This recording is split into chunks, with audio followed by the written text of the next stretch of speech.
नमः ओम विष्णुपदाय कृष्णपृष्ठाय भूतले श्रीमते नवयोगेंद्र स्वामिनिति नामिने नमस्ते प्रोपा देवे नाम संकीर्तन प्रचारिणे निर्विशेष शून्यवादी समस्त देश तारिणे नमः ओम विष्णुपदाय कृष्णपृष्ठाय भूतले श्रीमते भक्ति वेदांत स्वामिनिति नामिने नमस्ते सरस्वती देवे गौरवाणी प्रचारिणे निर्विशेष शून्यवादी पाश्चात्य देश तारिणे जय श्री कृष्ण चैतन्य प्रभु नित्यानंदा श्री अद्वैत गदाधर श्रीवासादि गौर भक्त वृंदा हरे कृष्णा कृष्णा कृष्णा हरे हरे हरे राम राम राम हरे हरे पेश की कक्षा में तो हम जो पुस्तक read कर चुके हैं रसराज श्री कृष्ण की उसके विषय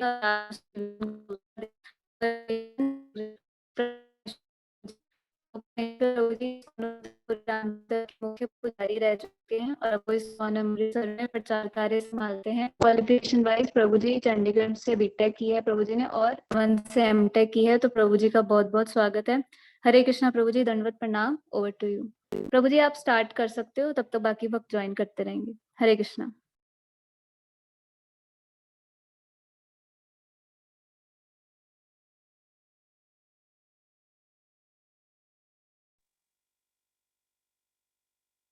ओम अज्ञानतिमिरन्धस्य ज्ञानाञ्जनशलाकया चक्षुरुन्मिलितं येन तस्मै श्रीगुरुवे नमः। नमः ओम विष्णुपदाय कृष्णपृष्ठाय भूतले श्रीमते भक्तिवेदांत स्वामिनिति नामिने नमस्ते सरस्वती देवे गौरवाणी प्रचारिणे निर्विशेष शून्यवादी पाश्चात्य देशतारिणे जय श्री कृष्ण चैतन्य प्रभु नित्यानंदा श्री अद्वैत गदाधर श्रीवासादि गौर भक्तवृंदा हरे कृष्णा कृष्ण कृष्णा हरे हरे हरे राम राम राम मुकं करोति वाचालं पंक्तिलंघिते गिरिं यत्कृपातमहं वन्दे श्रीगुरुदीनतारिणं श्रीपद्मानंद। हरे कृष्णा। तो सभी भक्तों का, माताओं का आज की जो ये पेस की क्लास है, ऑनलाइन क्लास में सबका स्वागत है। तो अपना जो हमारा टॉपिक चल रहा है वो रसराज श्री कृष्ण जो है वो जस्ट हमारी बुक अभी पूरी हुई है और अब थोड़ा हमारी डिस्कशन चल रही है, जनरल डिस्कशन रसराज श्री कृष्ण के ऊपर और एक जनरल जो है प्रभुपाद जी की बुक्स के ऊपर, प्रभुपाद जी के सिद्धांतों के ऊपर। तो कल हमने चर्चा की थी कि किस प्रकार से जो नवदा भक्ति है, 64 प्रकार के भक्ति अंग जो हैं रूप गोस्वामी ने दिए हैं, उसमें से काफी सारे जो हैं 50 के करीब अंग जो हैं वो ड्यूटी से रिलेटेड है। मंदिर में जाना, भगवान को प्रणाम करना, भगवान को फूल अर्पण करना, आरती करना, आरती देखना, मंदिर में सेवा करना इत्यादि। बाकी जो है और भी कुछ अंग जो है और उसमें से जो है हमने कहा कि नवदा भक्ति जो है उससे विशेष बल दिया भागवतम में। और नवदा भक्ति में से अगर कोई एक चीज की बात करें तो उसमें से जो भगवान का नाम कीर्तन जो है उसको सबसे ज्यादा महत्व दिया गया।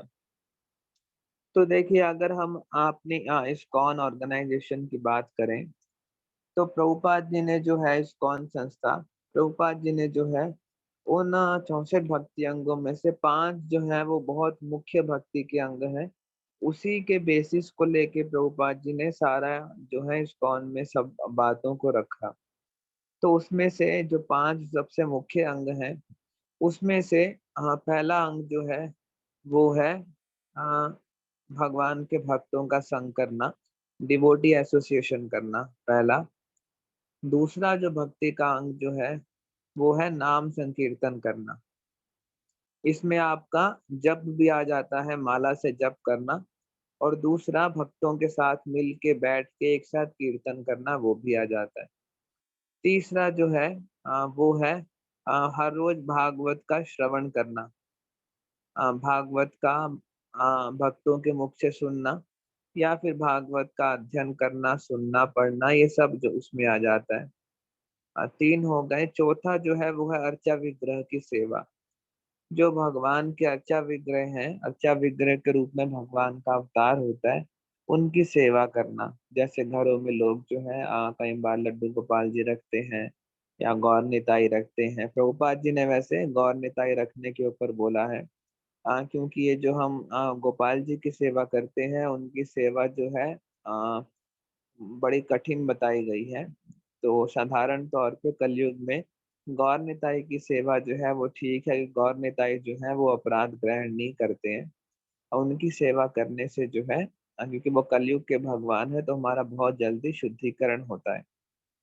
तो चार होंगे हैं, और पांचवा भक्त वो जो अंग है भक्ति का, वो है धामवास। जैसे वृंदावन है, मायापुर है इत्यादि जो है, बीच बीच में धाम में जाना। क्योंकि जब हम धाम में जाते हैं, भगवत धाम में, तो वहां पे जो वातावरण होता है, जो एटमॉस्फेयर होता है, वो बहुत ही ज्यादा हाईली चार्ज एटमॉस्फेयर होता है, क्योंकि भगवान की लीला स्थलियां हैं। वो एक तरह से बहुत, वहां पे जाने मात्र से जो है व्यक्ति की भक्ति में वृद्धि हो जाती है। तो पांचों अंग जो है ये प्रभुपाद जी ने अपने जो इस्कॉन बनाई, उसमें ये पांचों अंग का प्रभुपाद जी ने प्रावधान रखा। जैसे भक्तों का संघ, प्रभुपाद जी ने मंदिरों का निर्माण किया, जहाँ पे सब भक्त लोग जो है वो मिल के आपस में रह के जो है भक्ति करें, एक दूसरे का सहयोग करें भक्ति करने में। तो भक्तों का संघ जो है, और जो आसपास घरों में लोग रहते हैं वो भी नियम से जो है मंदिर आए और भक्तों का संग करें। फिर जो है आ, हर रोज सुबह शाम जो है प्रभुपाद जी ने प्रोग्राम रखे, मंगल आरती है, दर्शन आरती है, हर रोज भगवान का सुबह शाम कीर्तन होता है, आरती होती है। तो हरे नाम संकीर्तन, और हर रोज सुबह 5, सवा 5 से 7:30 बजे तक जो है जप करना हर रोज नियम से 2 घंटा। तो ये दूसरा नियम जो है प्रभुपाद जी ने इसमें इंक्लूड किया अपने इसमें कौन संस्था में। तीसरा नियम जो है नित्य भागवत सेवया। तो हर रोज सुबह जो है हर इस्कॉन मंदिर में सुबह भागवतम की कक्षाएं होती है। सुबह 8, सवा 8 बजे से 9 बजे तक जो है हर रोज एक एक श्लोक लेके उसके ऊपर चर्चा होती है, भक्त लोग आपस से मिलकर चर्चा करते हैं। और चौथा जो है अर्चा विग्रह की सेवा, मंदिरों में जो है एंगेज किया जाता है भक्तों को कि वो भगवान की सेवा में लगे। मिल बांट के जो है हर रोज किसी न किसी भक्तों की भगवान की सुबह शाम ड्रेसिंग करना, उनकी आरती करना। तो भगवान की सेवा, अर्चा विग्रह की सेवा। और धामवास, धामवास के रूप में जो है कार्तिक में 11 में जो है भक्त मंदिरों से यात्राएं भी जाती हैं धाम में साक्षात। और वैसे भी जो है जब हम मंदिर के अंदर वातावरण में रहते हैं भक्तों के संग में, वो इक्वलेंट टू धाम के बराबर बताया गया, तो उसमें हमें धाम में रहने का फायदा मिलता है। तो इस प्रकार से जो है इन पांचों के जो भक्ति के अंग हैं बड़े शक्तिशाली हैं, और ऐसे अंगों का याजन करने से धीरे धीरे हमारी भक्ति जो है वो आगे बढ़ती जाती है। तो इस प्रकार से जब महाप्रभु जी थे, चैतन्य महाप्रभु जब स्वयं भगवान श्री कृष्ण है, वो जो स्वयं पृथ्वी पर विराजमान थे, तो वो भी इन भक्ति के अंगों का पालन करते थे। महाप्रभु हर समय नाम संकीर्तन करते। महाप्रभु कभी अकेले नहीं रहते, जब भी रहते महाप्रभु के साथ में कोई ना कोई भक्त हमेशा होता। 2-4 भक्त जो है खूब हरि नाम संकीर्तन करते भक्तों के संग में, भक्तों के संग में रहते, हर रोज नाम संकीर्तन करते। महाप्रभु हर रोज वहां पे जाते, टोटा गोपीनाथ मंदिर जाते। वहां पे उनके एक पार्षद है गदाधर पंडित जी, जो कि राधा रानी के अवतार हैं। महाप्रभु हर रोज उनसे जाके भागवत श्रवण करते। खास करके महाप्रभु को प्रहलाद महाराज का चरित्र बहुत प्रिय था। ऐसा वर्णन आता है कि महाप्रभु ने कम से कम 100 बार से अधिक जो है प्रहलाद महाराज के चरित्र को सुना, क्योंकि उस चरित्र की विशेषता ये है कि प्रहलाद महाराज जो है वो निष्कामता के आचार्य हैं। कि उन्होंने अपने आचरण से, भागवत में आता है कि जब हिरण्यकशिपु जो है, हमें कथा सबको मालूम है कि जब हिरण्यकशिपु का वध कर दिया है नरसिंह देव ने, नरसिंह देव जो है बहुत क्रोध में है, और वो अपने बैठे हैं बार बार हुंकार कर रहे हैं। तो किसी की हिम्मत नहीं हो रही नरसिंह देव के पास जाने की। यहाँ तक कि जो ब्रह्मा जी वहां पे आ रखे थे, शिव जी थे, सब देवी देवता थे। तो उन्होंने कहा कि भाई, लक्ष्मी देवी को बोला कि आप जाइए, आप तो भगवान की अर्धांगिनी है, भगवान की पत्नी है, आप जाके भगवान को शांत कीजिए। नरसिंह देव जो है वो नरसिंह माता जाने लगी, लेकिन उनको देख के फिर वापस आ गई। बोले भाई ठीक है, नरसिंह देव मेरे स्वामी तो है, लेकिन इतने गुस्से में मैंने आज तक नहीं देखा। वो तो लगता है कि सबको भस्म कर देंगे, इतना क्रोधित थे नरसिंह देव भगवान जी। तो उसके बाद गणेश जी को बोला, बोले गणेश जी उनके पास में जाने लगे, तो नरसिंह देव गुस्से में एकदम हाथ मारा। तो बोलते हैं उनका दांत टूट गया गणेश जी का, ऐसा वर्णन आता है। देखो इसलिए उनको एक दंत बोला जाता है, गणेश जी को। तो फिर प्रहलाद महाराज को बोला, बोले पुत्र तुम जाओ। प्रहलाद महाराज को कोई डर नहीं लगा। वो छोटे से बालक है, केवल 5 साल के, नरसिंह देव के पास गए, उनको दंडवत करके प्रणाम किया, हाथ जोड़ के खड़े हो गए। तो उनको जैसे ही देखा नरसिंह देव ने, उनका गुस्सा एकदम शांत हो गया। उन्होंने बड़ा उनको प्यार किया, अपनी गोद में बिठाया नरसिंह देव को, और जैसे कि शेर अपना प्यार प्रदर्शित करता है, उनको चाटने लगे। तो नरसिंह देव बोले कि देखो भाई प्रहलाद, तुमको इतना कष्ट उठाना पड़ा, तुम्हारे बाप ने तुम्हें इतना परेशान किया, और मेरे को इस बात का बहुत ज्यादा दुख है कि मेरे को जल्दी आना चाहिए था, लेकिन मैं लेट आया। तो बोले कि तुम जो है मुझसे कुछ मांग लो। तो प्रहलाद महाराज कहते हैं सबसे पहले कि भाई देखो, भगवान नरसिंह देव भगवान जी, मैं कोई बनिया तो हूँ नहीं कि मैं आपकी भक्ति जो है वो किसी कामना के लिए कर रहा था। अगर बनिया होता तो मांगता, लेकिन मैं किसी कार्य के लिए, किसी लाभ के लिए आपकी भक्ति नहीं कर रहा हूँ। मैं आपकी भक्ति इसलिए कर रहा हूँ क्योंकि आप मेरे भगवान हो, मेरे प्रभु हो, मैं आपका सेवक हूँ, मुझे आपसे कुछ नहीं चाहिए। फिर दोबारा नरसिंह देव बोलते हैं नहीं नहीं, तुम कुछ मांगो। तो कहते हैं नरसिंह देव भगवान बोलते हैं देखो भाई, तुम्हें कुछ नहीं चाहिए मुझे मालूम है, लेकिन तुम्हें देने से जो है, मैं चाहता हूँ कि मैं अपनी तरफ से तुम्हें कुछ दूं। तुम्हें आवश्यकता नहीं है, मेरे को आवश्यकता है तुम्हें कुछ देने की। तो जब इस प्रकार से बोला, तो प्रहलाद महाराज ने सोचा कि भाई बार बार नरसिंह देव कुछ मांगने को कह रहे हैं।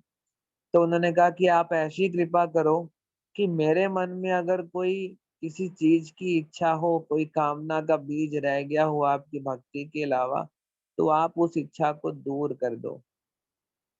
तो नरसिंह देव कह रहे भाई ठीक है, वो तो तुम्हारे मन में कोई इच्छा है ही नहीं, तो मैं दूर क्या करूं, लेकिन तुमने मांगा तो फिर भी कुछ नहीं। आखिरी में जब भगवान ने बहुत फोर्स किया, तब प्रहलाद ने मांगा। क्या मांगा? कि मेरे पिताजी जो हैं, जिन्होंने पूरा जीवन प्रहलाद महाराज को बड़ा परेशान किया, उनको कितनी बार मारने का प्रयास किया, उनको पहाड़ से फेंका, सांपों से डसवाया, हाथी से कुचलवाया, भूखे प्यासे रखा, पहाड़ से गिरवाया, जहर पिलवाया, कितना कुछ उनके साथ किया। उन पिता के लिए प्रहलाद महाराज कह रहे हैं कि आप इनको क्षमा कर दो। तो नरसिंह देव कहते हैं भाई, तू उस पिता को क्षमा करने के लिए बोल रहा है, अपनी भक्ति देने के लिए मेरी, कि जिसने तुम्हें मारने की कोशिश की। तो प्रहलाद महाराज ये तो गुरुदेव जो है उसको बार बार मतलब इस अपने लेक्चर्स में इस बात को बोलते हैं कि प्रहलाद महाराज ने नरसिंह देव को, भगवान को बोला कि हे प्रभु, कौन किसको मारता है? वास्तव में कोई किसको नहीं मारता है, ये तो हमारे ही कर्मों का फल था। तो उस कारण से जो है, मेरे कर्मों ने ही मेरे को मारा, किसी व्यक्ति ने मेरे को नहीं मारा। तो चैतन्य महाप्रभु बार बार ये चरित्र को सुनते थे प्रहलाद महाराज के। प्रहलाद महाराज के चरित्र को बारंबार सुनने से, उसका मनन करने से जो है, व्यक्ति का मन जो है वो निष्काम हो जाता है, उसकी इच्छाएं जो है भक्ति के अलावा वो धीरे धीरे खत्म हो जाती हैं। और क्या बोलते हैं, तो जो महाप्रभु थे, वो हर रोज भागवत श्रवण भी करते थे गदाधर पंडित से। और महाप्रभु जो है वो विग्रह सेवा भी करते थे हर रोज। महाप्रभु नियम था उनका, जितना दिन पुरी में रहे महाप्रभु हर रोज नियम से पुरी मंदिर में जाते, जगन्नाथ मंदिर में, वहां हर रोज जगन्नाथ जी का दर्शन करते। जब साल में 15 दिन के लिए जगन्नाथ जी के दर्शन बंद हो जाते थे, तो वो अलारनाथ एक जगह है जगन्नाथपुरी के पास में, तो वहां पे जाते थे, और वहां के विग्रह जो है भगवान विष्णु के, उनको साक्षात जगन्नाथ मान के उनके पास जाते थे। लेकिन कोई दिन ऐसा नहीं होता रहा जब महाप्रभु जो है भगवान के मंदिर ना जाते। और महाप्रभु के पास जो है एक अपनी शिला भी थी, एक छोटी-सी गिरिराज जी की शिला भी थी जिसकी वो महाप्रभु खुद सेवा करते थे, वो उन्होंने बाद में रघुनाथ दास गोस्वामी को दी। और धामवास की जहाँ तक बात है, महाप्रभु तो पूरा जीवन जगन्नाथपुरी धाम में रहे, वहाँ से वृंदावन धाम भी रहे और पूरा जीवन जो है महाप्रभु ने धाम में व्यतीत किया। तो इस प्रकार महाप्रभु जो है वो उन्होंने अपने आचरण से दिखाया किस प्रकार पाँचों इन चीज़ों का पालन हमें करना बहुत ज़रूरी है। तो रूप गोस्वामी जो है उन्होंने भक्ति के लिए जो है हमारा अल्टीमेट लक्ष्य भगवान से प्रेम करना है। तो उन्होंने 9 प्रकार की सीढ़ियाँ बताई कि 9 सीढ़ियों को हम धीरे-धीरे ऊपर चलते जाएँगे, तब जाके हमें जो है भगवान का प्रेम मिलेगा। कई बार हम बातों-बातों में बोल देते हैं, अरे भैया उस व्यक्ति में तो बड़ा भाव है, वो तो बड़ा भाव है, भावुक है। तो वास्तव में जो असली में भगवान के प्रति भाव है ना, वो बहुत ऊँची स्टेज है। हमारे में जनरली हमें कभी-कभी भगवान के प्रति थोड़ा-सा प्रेम दिखाई देता है, भाव दिखाई देता है, वो खाली ऊपरी तौर पे होता है। वास्तव में भक्ति का क्रम इस प्रकार से बताया गया, आदौ श्रद्धा ततो साधु संग। सबसे पहले जो है हमारी भक्ति में श्रद्धा होती है। हमने कहीं से सुना या किसी व्यक्ति को करते देखा तो हमारी इच्छा हुई कि भाई हमें भी कुछ ना कुछ करना चाहिए, कुछ भगवान का भजन करना चाहिए। आदौ श्रद्धा ततो साधु संग। जब इस प्रकार का संकल्प व्यक्ति मन में करता है, तब जाके वो साधु संग करना शुरू करता है। भगवान के भक्तों के पास जाएगा, उनका एसोसिएशन करेगा, उनसे मिलेगा और उनसे सीखेगा कि हमें क्या करना चाहिए। उसके बाद आदौ श्रद्धा ततो साधु संग ततो अनर्थ निवृत्ति। और भजन क्रिया, उसके बाद आता है भजन क्रिया। जब हम भक्तों का संग करते हैं, तो भक्त लोग हमें क्या बात बोलेंगे? वो बार-बार एक ही बात बोलते हैं, भैया भगवान के भजन में लग जाओ, समय बहुत कम है। हमें जप करने के लिए बोलेंगे, सुबह जल्दी उठना, आप जप करो, जल्दी उठो और सुबह स्नान करो, एकादशी का व्रत करो, इत्यादि। तो जब हम भजन क्रिया हमारी शुरू हो जाती है ठीक-ठीक, उसके बाद अगली स्टेज पे व्यक्ति जाता है, वो होती है अनर्थ अनर्थ निवृत्ति, कि जब हमारा ठीक से म भगवान का हम भजन करते हैं, भक्ति करते हैं, तो हमारे जो अनर्थ हैं, वो धीरे-धीरे जो है कम होने लग जाते हैं, खत्म होने लग जाते हैं। तो जितने अनुपात में हमारे अनर्थ जो हैं, हमारे अंदर के पाप जो है वो कम होंगे, उतनी भगवान में हमारी श्रद्धा जो है वो बढ़ती जाती है, हमारी निष्ठा जो है वो बढ़ती जाती है। तो भजन क्रिया के बाद अगली स्टेज जो आती है वो आती है निष्ठा। जो स्टार्टिंग में हमारी श्रद्धा थी भगवान के भक्तों के प्रति जो थोड़ी ढीली श्रद्धा थी, वो एकदम पक्की हो जाती है और निष्ठा में बदल जाती है। उसके बाद जो है जब व्यक्ति इस प्रकार निष्ठा उसकी हो जाती है, फिर उसके बाद अगली सीढ़ी आती है रुचि। तो उसकी धीरे-धीरे जो है फिर रुचि होने लग जाती है अभी हम ज़बरदस्ती हमें एक लेक्चर सुनना पड़ता है, ज़बरदस्ती हमें जप करना पड़ता है, हमें स्पेशल टाइम निकालना पड़ता है, अभी हमारी रुचि इतनी नहीं है। तो उसके बाद जो है व्यक्ति के नर्थ निवृत्ति के बाद जो है रुचि हो जाती है भगवान के नाम में, भगवान के धाम में। और उसके बाद जो है वो रुचि जो है, वो धीरे-धीरे आसक्ति में बदल जाती है।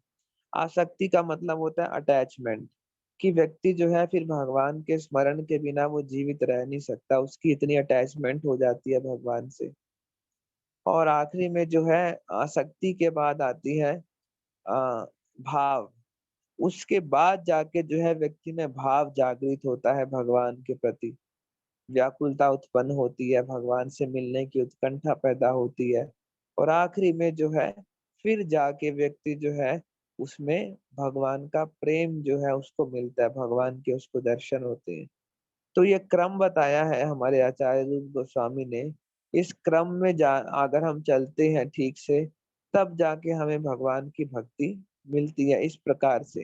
अब श्रद्धा आदौ श्रद्धा, फिर इस भक्तों का संग करना, भक्तों के संग से सीख के भजन करना, फिर भजन से अनर्थों की निवृत्ति होना, फिर श्रद्धा का निष्ठा में बदलना, निष्ठा का फिर रुचि में बदलना, रुचि का हमें आसक्ति में बदलना, आसक्ति का भाव में बदलना और भाव का प्रेम में बदलना। तो इस प्रकार से जो है हम भक्ति में हमारी ग्रेजुअल प्रोग्रेस होती है।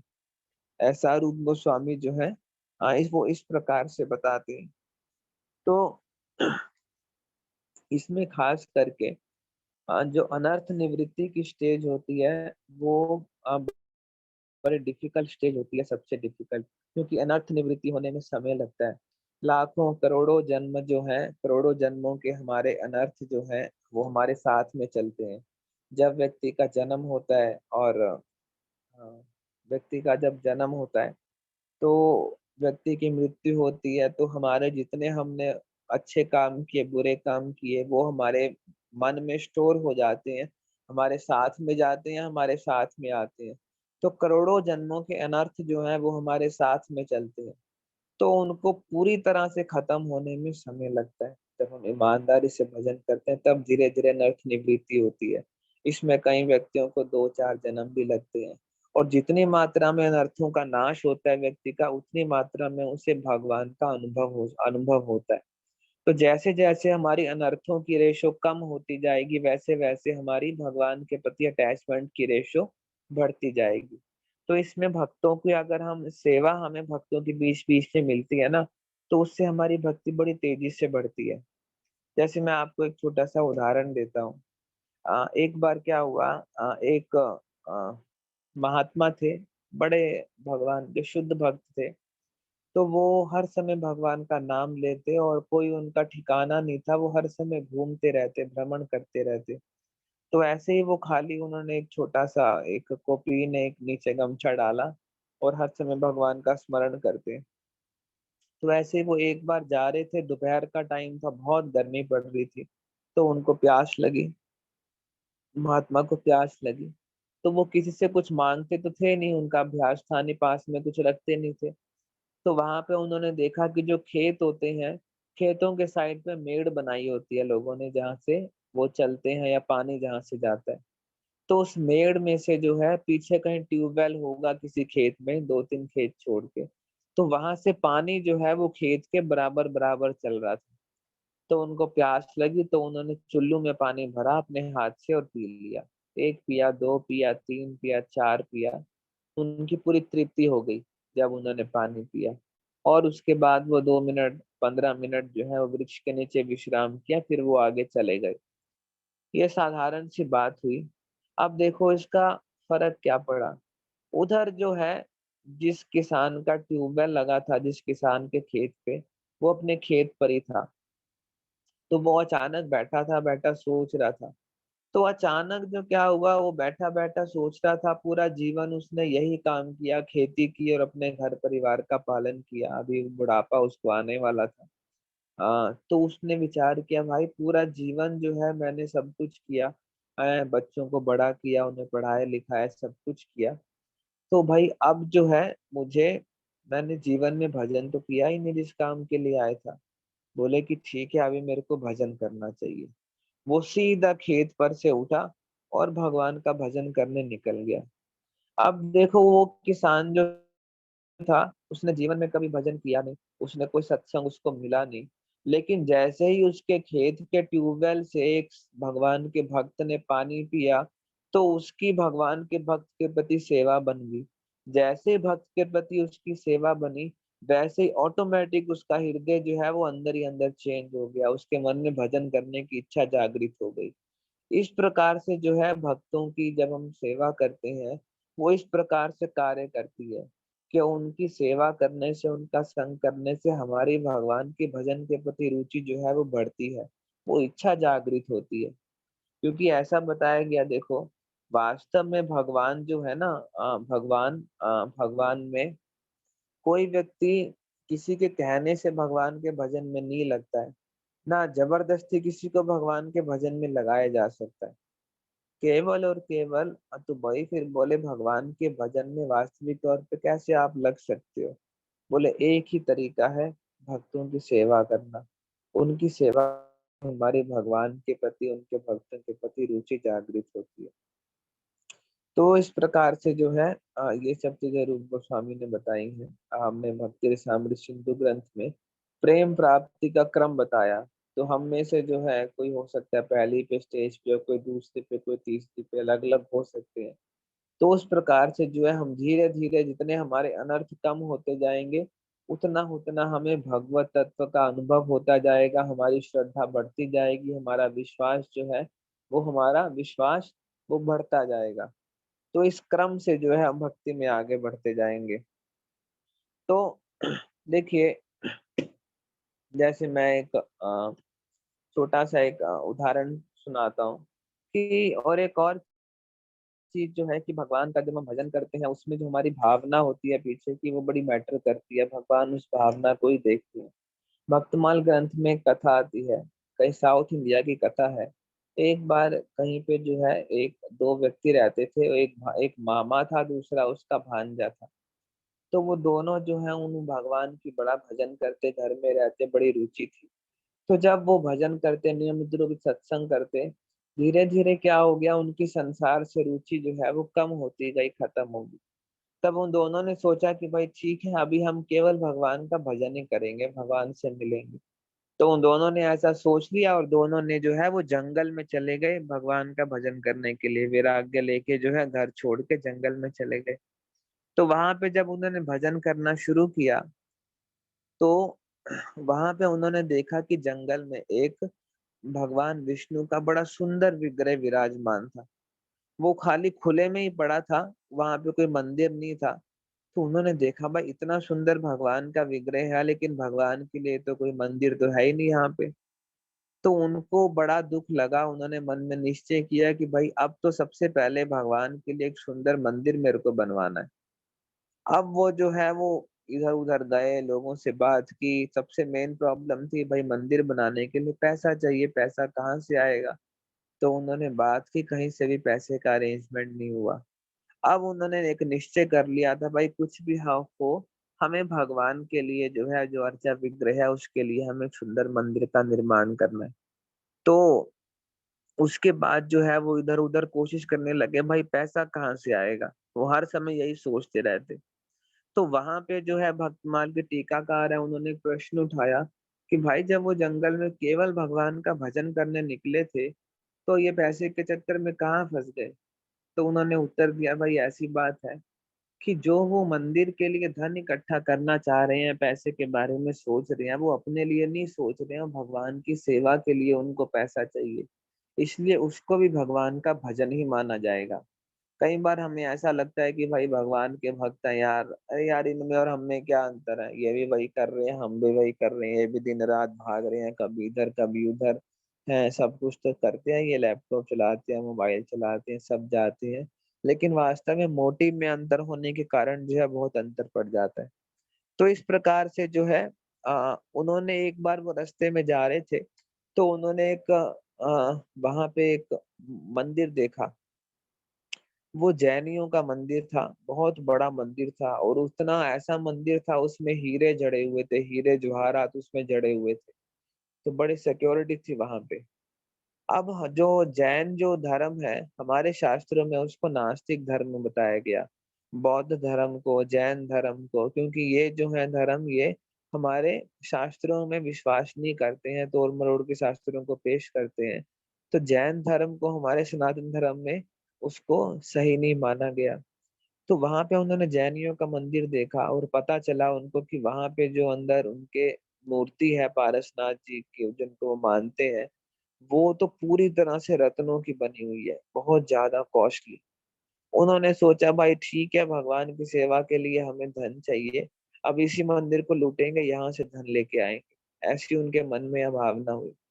उन दोनों ने अपना वेश बदला और वो चले गए कि भाई वहां पे जैनियों के मंदिर में चले गए। तो वहां पे जो है वो मंदिर जाते वहां पे और खूब सेवा करते, सारी सेवा करते, अंदर की बाहर की सब।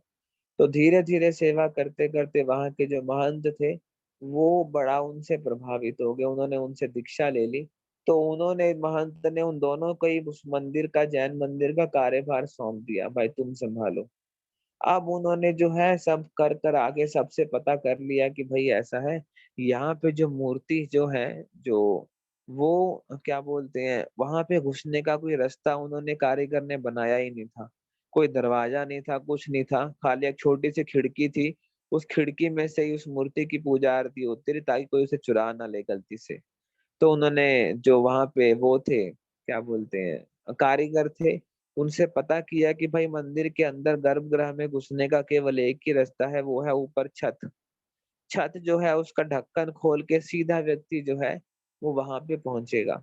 तो उन्होंने ऐसा किया।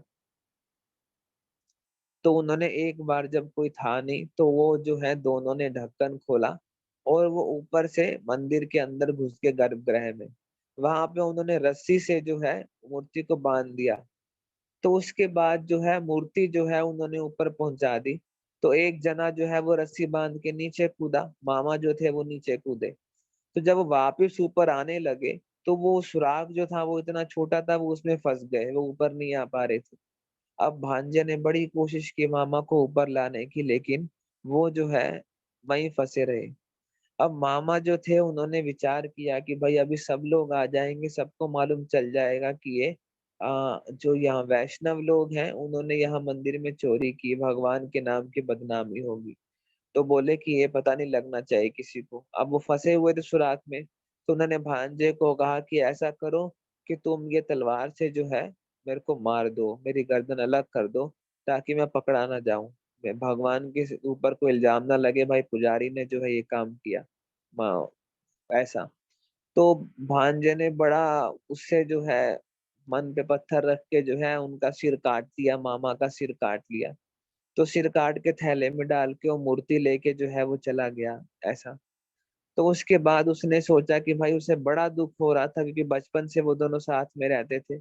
तो उसने सोचा जिस कार्य के लिए मामा जी ने अपना बलिदान दिया है, कम से कम मैं वो पूरा तो करूं मंदिर। तो वहां पे जब गया उसने देखा कि बहुत बड़ी नींव जो है वो खुद रखी है, पहले से ही मंदिर निर्माण कार्य शुरू हो गया है।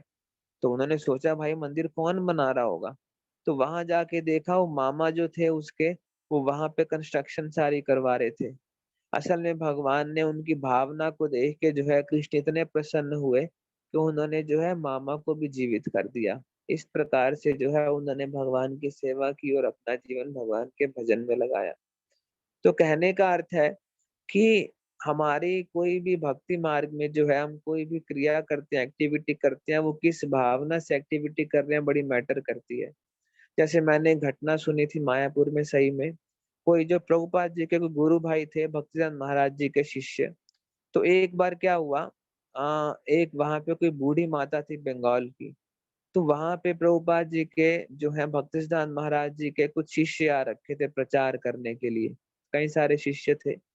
तो वहां पे अभी उनका कोई ठिकाना नहीं बना था ऐसा। तो एक बार क्या हुआ, वहां पे एक बुढ़िया माई थी, उसने उन सबको भंडारे पे आमंत्रित किया।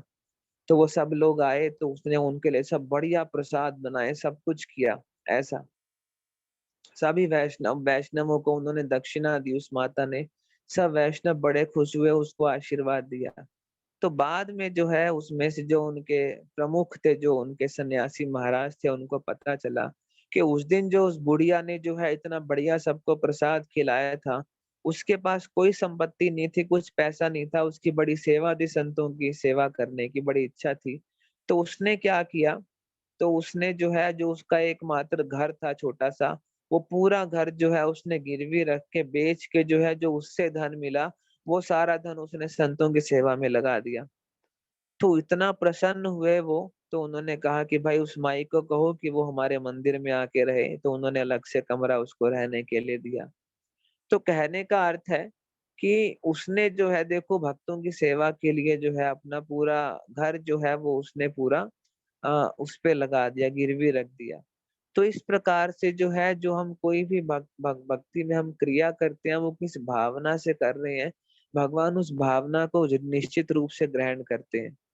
जैसे मायापुर मंदिर है, एक बार मायापुर मंदिर में जब स्टार्टिंग में बन रहा था, तो आसपास वाले गांव में बहुत मुसलमान लोग रहते थे। तो एक बार वहां पे मुसलमानों के पूरे ग्रुप ने जो है वो अटैक कर दिया मंदिर के। उस समय मंदिर में गन वगैरह कुछ नहीं होती थी। तो उन्होंने अटैक कर दिया मंदिर में, वो बंदूकें वगैरह सब लेके आए थे। तो उन्होंने सोचा भाई यहाँ की जो मूर्तियां होती हैं भगवान की बड़ी कीमती होती हैं, इसको उखाड़ ले, चलते हैं जाके बेच देंगे। तो वहां पे उस समय एक शिष्य थे प्रभुपाद जी के। तो वो जब डकैत लोग भगवान के आगे बढ़ने लगे, प्रभुपाद जी का पहले विग्रह उठाने लगे, तो वो शिष्य जो थे प्रभुपाद जी के सन्यासी, वो आगे आगे बोले कि तुम प्रभुपाद जी को स्पर्श नहीं कर सकते, इनको जाने से पहले जो है तुम्हें मेरे को मारना पड़ेगा। तो उन्होंने प्रभुपाद जो कस के पकड़ लिया, जो है उनको ले जाने नहीं दे रहे थे। तो उसमें क्या किया, फिर एक डकैत जो था उसको इतना गुस्सा आया कि उसने जो है, उसके पास तलवार थी, उसने तलवार से प्रहार करके वो जो थे भक्त जो थे उनकी एक बाजू कट गई।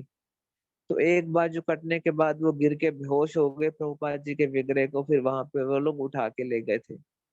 तो गुरु महाराज एक बार एक घटना सुना रहे थे, कह रहे मैं जो है उन महाराज को, उन भक्त को मिलने एक बार हॉस्पिटल गया। तो मैंने कहा कि भाई देखो, बड़ा दुख का विषय है कि इस तरह आपके साथ ये घटना हुई, आपका एक पूरी बाजू कट गई। तो वो रोने लगे। तो बोले कि भाई देखो, इस बात का कोई दुख नहीं है, मेरे को तो इस बात का दुख है कि प्रभुपाद जी की सेवा में मेरा एक ही हाथ काम आया, दूसरा हाथ तो पूरी तरह काम नहीं आ पाया। तो उनकी इतनी निष्ठा जो है, इतनी सेवा, उनकी इतनी भावना जो है प्रभुपाद जी के प्रति, भगवान की और प्रभुपाद जी के अर्चा विग्रह के प्रति। तो इस प्रकार से जब कोई अपनी हृदय से हम भावना प्रदर्शित करते हैं भगवान के प्रति या भक्तों के प्रति, तो इससे जो है भगवान बहुत प्रसन्न होते हैं और अपनी भक्ति जो है वो हमें प्रदान करते हैं। तो अ, इस प्रकार से जो है, अ, अगर हम कोई भावना से जो है भगवान को कुछ भी अर्पण करते हैं, निश्चित रूप से भगवान स्वीकार करते हैं। तो इसलिए जो है जैसे भी करके जो है हमें प्रयास करना चाहिए कि हम भगवान की भक्ति में जो है टिके रहे, आगे बढ़ते रहे, भक्तों का संग जो है हमारा बना रहे। और कोशिश करें, जिस प्रकार से व्यक्ति, जब हम अपने जब घर में रहते हैं, तो घर में रह के व्यक्ति जो है अपने घर के लिए, अपने परिवार के लिए कितना रिस्क लेता है, कितनी मेहनत करता है, कितना रिस्क लेता है, क्यों लेता है इतना रिस्क, इतनी मेहनत क्यों करता है? सिंपल सी बात है, क्योंकि हम सबका अपने परिवार के प्रति, अपनी फैमिली के प्रति बड़ा प्रेम है। तो उसी प्रकार से अगर हमारा भगवान के प्रति प्रेम होगा, तो वो खाली कहने मात्र से नहीं माना जा सकता प्रेम है। तो वो प्रेम जो है वो सेवा के माध्यम से प्रदर्शित होगा। कोई व्यक्ति बोलता है मैं भगवान से बहुत प्रेम करता हूँ, करता धरता कुछ नहीं है सेवा भगवान की, तो माना जाएगा वो पाखंडी है। तो इसलिए प्रभुपाद जी बोलते थे कि भाई कि भगवान की जो भक्ति का अर्थ है सेवा, सेवा का अर्थ है भक्ति श्री कृष्ण की। तो भक्ति का दूसरा अर्थ है सेवा। सेवा और प्रेम जो है वो दोनों हम एक ही चीज ऐसे बोल सकते हैं कि जिससे हमारा प्रेम होता है ना, उसके प्रति हमारी इच्छा होती है कि उसकी कुछ सेवा करें। ये प्रेम का एक लक्षण, क्राइटेरिया बताया गया। मान जैसे एक बार एक छोटी बच्ची जो है वो एक पहाड़ पे चढ़ रही थी। तो पीछे उसने अपनी पीठ पे जो है अपने छोटे भाई को लाद रखा था। तो वो उसे पकड़ के जो है वो पहाड़ पे जा रही थी, जहाँ भी है बकरियां चराने के लिए। तो साथ में एक महात्मा भी जा रहे थे। तो महात्मा जो है थोड़े बूढ़े थे, वो बड़े थकावट उनको हो रही पहाड़ चढ़ने में। तो वो कह रहे कि भाई बड़ा मुश्किल है पहाड़ की चढ़ाई। फिर उसने उस लड़की को देखा, वो मजे से अपने भाई को उठा के पहाड़ पे चल रही है। तो महात्मा ने उस बच्ची से बोला कि देखो भाई, तुम्हें तो बड़ी दिक्कत हो रही होगी, तुम्हारी पीठ पे जो है वो इतना भार लदा हुआ है। तो वो बच्ची थी, छोटी लड़की थी, वो 8-10 साल की। उसने कहा कहाँ भार लदा हुआ है, मेरी पीठ पे तो मेरा भाई है। महात्मा बोले हाँ भाई तो है, लेकिन फिर भी भार तो है ही है ना, मतलब मुश्किल तो है ना चढ़ाई चढ़ने में। नहीं नहीं, बोली भार कहाँ है मेरी पीठ पे, मेरी पीठ पे तो मेरा भाई है।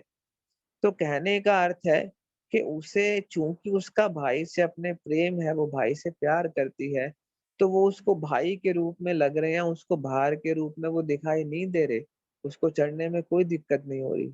इस प्रकार से अगर हमारी भगवान के प्रति सही में अटैचमेंट है, रुचि है, तो फिर हमें भगवान की सेवा जो है वो करने में हमें आनंद आएगा। वो सेवा करने में हमें जबरदस्ती नहीं, वो हमें अच्छा लगेगा करना सेवा भगवान की। अगर हमारा सही में हम भक्ति में आगे बढ़ रहे हैं, वो हमें बाहर के रूप में दिखाई नहीं देगी। प्रभुपाद जी बोलते थे कि भाई हम जो है, हमें दिन रात भगवान की सेवा, एक लेक्चर में प्रभुपाद बोलते हैं कि आउट ऑफ 24 घंटे में से भक्तों को 25 घंटे भगवान की सेवा करो। दिन रात भगवान की सेवा करनी चाहिए। सेवा करने के लिए जो भी बन पड़ा, वो जो भी हमसे बन पड़े वो हमें करना चाहिए। तो इस प्रकार से जो है हम जो है, जो हमारा भगवान के प्रति प्रेम है, हम भगवान के प्रति आगे बढ़ना चाहते हैं, वो सेवा के माध्यम से हमारा प्रकट होता है। भगवान की सेवा जिस प्रकार के हमारे पास रिसोर्सेज हैं, जैसे हमारे पास साधन है, उस प्रकार से हम भगवान की सेवा कर सकते हैं। अगर किसी के पास कोई धन है, धन से भगवान की सेवा की जाती है। नहीं धन है तो थोड़ी देर जाके मंदिर में हम अपने शरीर से सेवा कर सकते हैं। नहीं तो वाणी के द्वारा भगवान की सेवा कर सकते हैं, दूसरों को भगवान के विषय में बता के, सुना के, कीर्तन करके, किसी न किसी प्रकार से हम भगवान की सेवा कर सकते हैं। तो यही और एकमात्र यही तरीका है, और जिससे हम माया से बचे रह सकते हैं। जहाँ पे भगवत सेवा में अगर हम अपने एंगेज रहेंगे, तो भगवान की माया से बचे रहेंगे। भगवत सेवा छोड़ेंगे तो भगवान की माया हमें आके दबोच लेगी। ऐसा प्रभुपाद जी का और काफी सारे भक्तों का ऐसा अनुभव है, अनुभूति है। तो इस प्रकार से जो है, आज का भी समय हो गया है, आज का सत्संग में हम थोड़ा विराम करते हैं। आप सबका धन्यवाद सुनने के लिए। सभी माताओं का, भक्तों का बहुत बहुत धन्यवाद। हरे कृष्णा।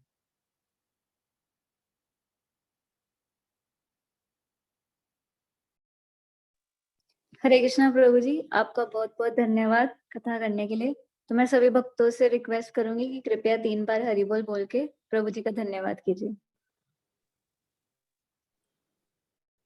हरि बोल, हरि हरि बोल, बोल, हरि हरि बोल। हरि हरि कृष्ण प्रभु जी, दंडवत प्रणाम। हरि हरे कृष्ण बोल। प्रभु जी, दंडवत प्रणाम। हरे कृष्ण प्रभु जी, दंडवत प्रणाम। हरे कृष्णा प्रभु जी, धन्यवाद प्रणाम। हरे कृष्ण प्रभु जी, दंडवत प्रणाम।